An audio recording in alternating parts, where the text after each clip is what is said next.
accidental firing test. So this is the scenario where you blow past the two fail-safe systems. Both the red flashing LED signaling you that the red module is in the power on mode. You should not firing your polar CO2 laser. And the second fail-safe system is the job checklist in the light burn. You also ignore it and you press yes. So what is going to happen once you press yes on the job checklist?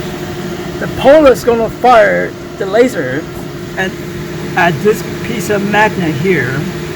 So this piece of magnet is perfectly aligned with the polar's laser.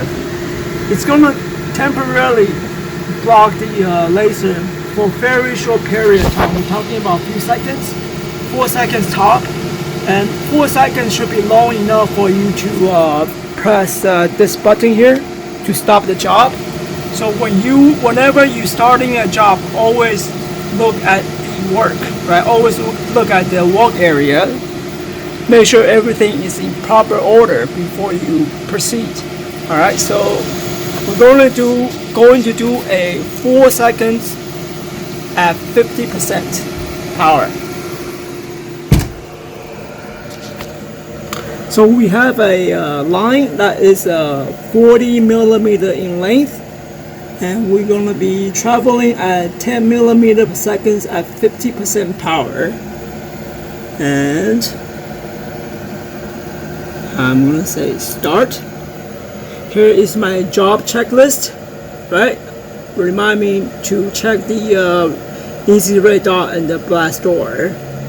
And let's say I didn't check it, just say yes. It's gonna start the job, which you should never do.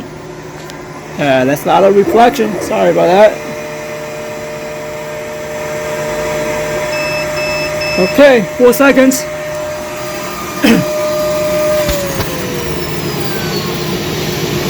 You can see the mark, right? A little bit. It's hard to see. And let's see the temperature reading. It's also tricky to operate two cameras. Woo! Look at that thing. That thing is glowing hot. 74. Wow, look at that. So that's why this sign is here. Alright. So under the normal operation, the radar module doesn't get hot. But if you hit it with a polar CO2 laser, it does get very hot. If you touch it, you'll burn it. So do not touch it after you fire the polar laser at the magnet. Let it cool off for a bit, and if you need to continue your job, you can just simply take out the entire unit without touching the radar module. Just put it aside, let it cool off, continue your work, and after 10-15 minutes, you can put it back on. All right. Another thing is that this magnet.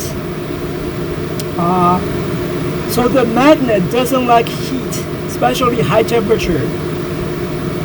High temperature is going to change magnet's property, changing its magnetism.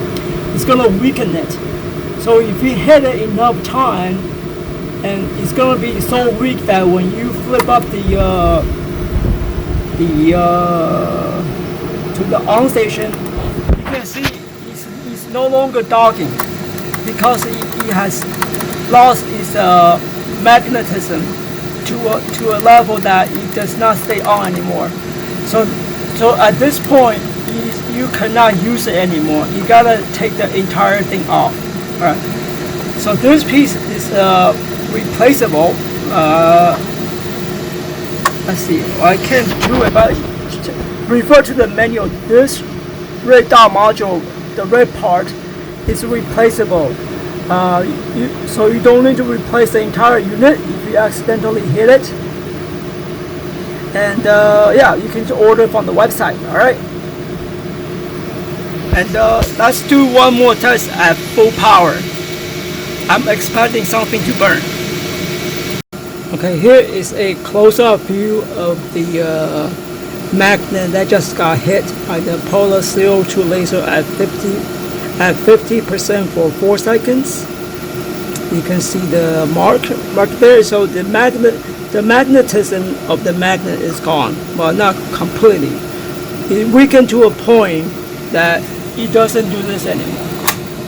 Normally, there is a good amount of resistance, right? It automatically, if I put just a little bit here, it will just snap back in, because the two magnets, it's kind of hard to see. There's another one there. Right, they attract each other. That's how that the red dot module locks in place. All right. So when that happens, remember what I say in the last video. Just you cannot use this. You gotta replace this entire unit. All right. This entire red module it can be easily replaced. So refer to the user's manual to see how to do it. All right. So same deal. 40 millimeter in length. 10 millimeter per second at 75%, which is the full power of the Polar.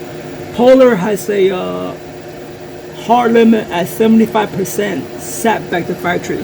So even if you in Lightburn, if you set to 100%, you can only go up 75%.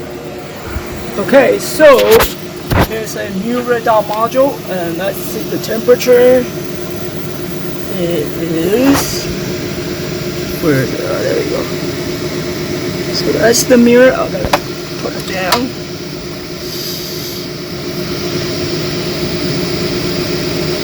Okay, it's 28. Let's call it 29 Celsius. All right. Start doing something I should have been doing. Say yes. Reflection.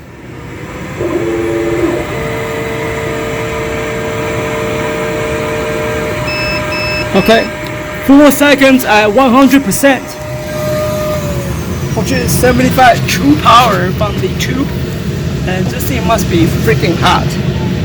Oh yeah, look at all that stuff. Holy crap, it's like 120 Celsius. That is hot.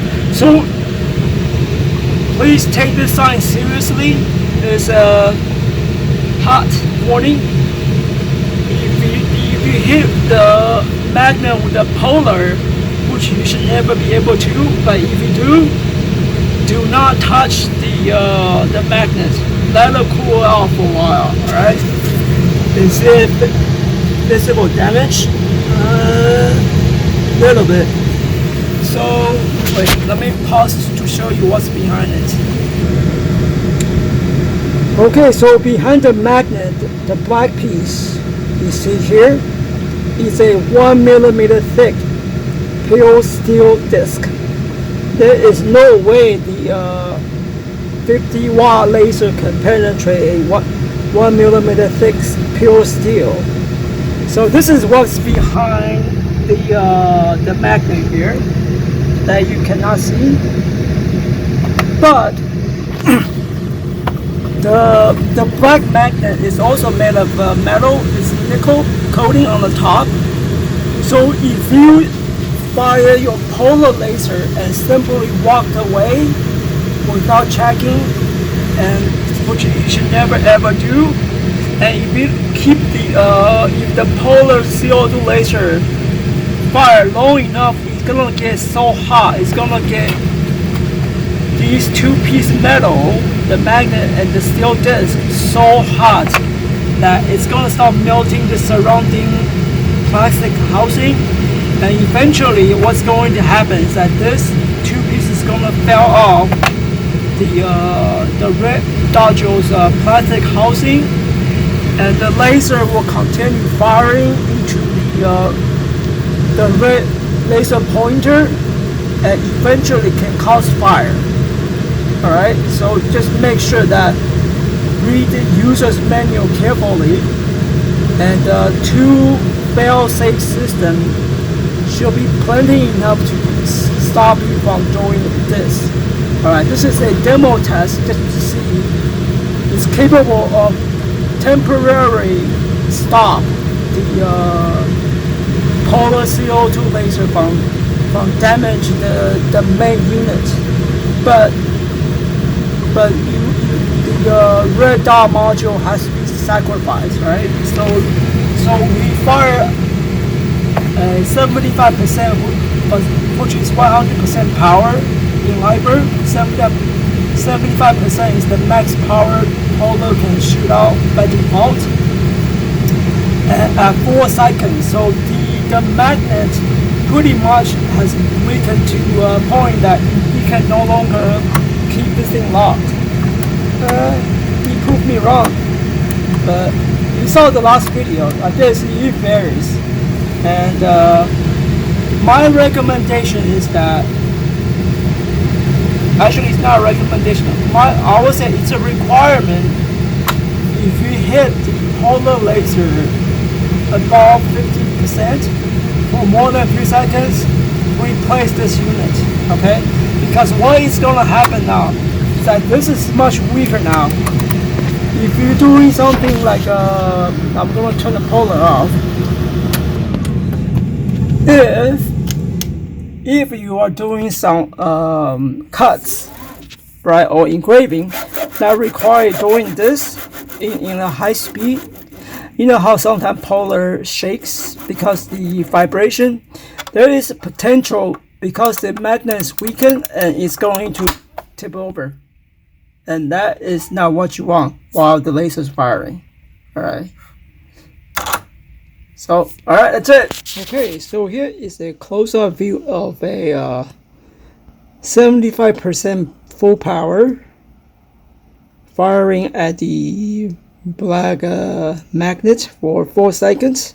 You can actually see the surrounding, there's a little bit like almost like a crater effect around this, on the edge of the magnet.